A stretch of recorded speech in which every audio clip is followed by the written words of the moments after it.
Audio Jungle.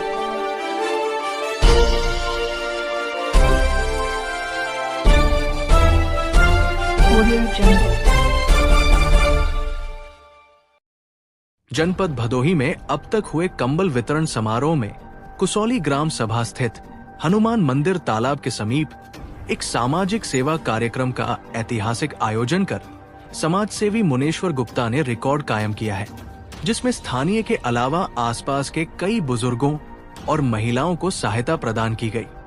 इस कार्यक्रम के तहत 7,000 से अधिक बुजुर्गों, महिलाओं को कंबल वितरित किए गए।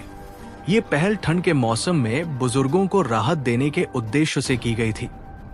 कार्यक्रम में जिलाधिकारी भदोही विशाल सिंह ने हनुमत कुटिया में दर्शन पूजन कर कार्यक्रम का शुभारंभ किया।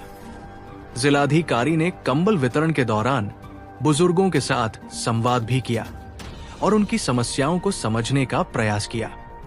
उन्होंने बताया कि ये कार्यक्रम समाज में मानवता और सेवा भावना को बढ़ावा देने के उद्देश्य से आयोजित किया गया है। बुजुर्गों ने इस पहल के लिए आभार व्यक्त किया और कार्यक्रम की सराहना की। उनका कहना था कि ठंड के मौसम में इस प्रकार की सहायता उनके लिए बहुत सहायक सिद्ध होती है। इस कार्यक्रम ने न केवल बुजुर्गों के चेहरों पर मुस्कान बिखेरी, बल्कि समाज में सहयोग और संवेदनशीलता का संदेश भी दिया। इस अवसर पर जिला पंचायत सदस्य समाज सेवी मुनेश्वर राम गुप्ता ने कहा कि समाज के सभी वर्गों को जाति धर्म से ऊपर उठकर गरीबों के सहयोग के लिए आगे आना चाहिए। उन्होंने कहा कि जागरूकता का ये प्रयास हर नागरिक को जागरूक करने की प्रेरणा देगा। कहा कि भगवान को मानने वाले अधिकांश लोग यूपी की इस धरती से प्रेरणा लेकर जाते हैं। उन्होंने कहा कि समाज सेवा करना हमारे पूर्वजों की परंपरा रही है और आगे मैं गरीबों की सेवा करना रहूंगा। इस अवसर पर गरीबों के बीच लगभग 7,000 कंबल का वितरण किया गया। में ये सबसे विशाल कंबल वितरण समारोह था।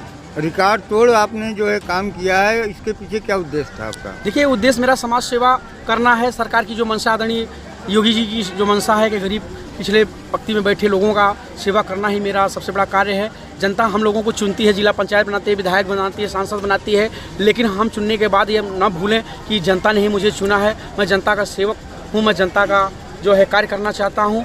तो मेरा ये कंबल वितरण जो का कार्य जो था, सिर्फ एक सेवा भाव के कार्य से ही था। बजरंगबली स्वामी जी के कृपा से ये सब कुछ हो रहा है। जो है मेरी औकात कहाँ, मैं तो एक नौकर की तरह काम करना चाहता हूँ। मैं एक जनसेवक के रूप में काम करना चाहता हूँ। मैं आपको विश्वास दिलाना चाहता हूँ, जनता जो मुझसे उम्मीदें रखती हैं, मैं उससे कई गुना मैं काम करता हूँ। जनपद से अगर मुझे कोई भी फ़ोन आता है गरीब व्यक्ति का, तो मैं काम करने का प्रयास करता हूँ। मैं आपके चैनल के माध्यम से बताना चाहता हूँ कि यहाँ के एडीजी साहब आदरणीय श्री पीयूष मोडिया जी और आदरणीय श्री विशाल सिंह जी इतने अच्छे हैं कि मैं आपको क्या बताऊं। किसी भी काम को, छोटे से काम को अगर मैं फ़ोन करता हूं तो वो जनता को मैं प्रयास करके मैं उनका जो है प्रयास करता हूं कि उनके कार्य को करा सकूं, उनको न्याय दिला सकूं। तो ये अगर संभव हो सकता है तो आदरणीय विशाल सिंह जी डीएम साहब से और आदरणीय पीयूष मोडिया जो हमारे एडीजी जो वाराणसी हैं, आदरणीय मुख्यमंत्री जी का जो जीरो टॉलरेंस की बात कही जाती है वो सत्य पे है। क्योंकि मैं उसका जीता जाता उदाहरण हूँ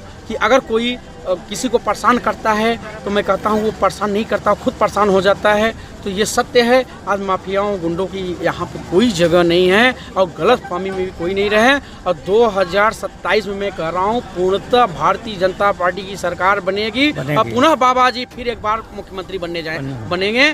जो है ये मैं आपको विश्वास दिलाना चाहता हूँ। ये पॉलिटिकल स्टंट नहीं मैं बता रहा हूँ, लेकिन ये जनता का जो आज जो इतना आप लोग देख रहे हैं, जनता का जो प्रेम और स्नेह जो मुझे मिल रहा है, तो कहीं न कहीं इसका भी मुझे आशीर्वाद के रूप में मिलता रहता है। क्योंकि आज सुरक्षा से लेकर के दवा से लेकर के सारी व्यवस्था जो है गवर्नमेंट ने दे रही है। तो कहने का मतलब सिर्फ है कि आप आवाज़ उठाकर देखिए, आपका भाई, आपका बेटा मुनेश्वर गुप्ता आपके बीच में मिलेगा।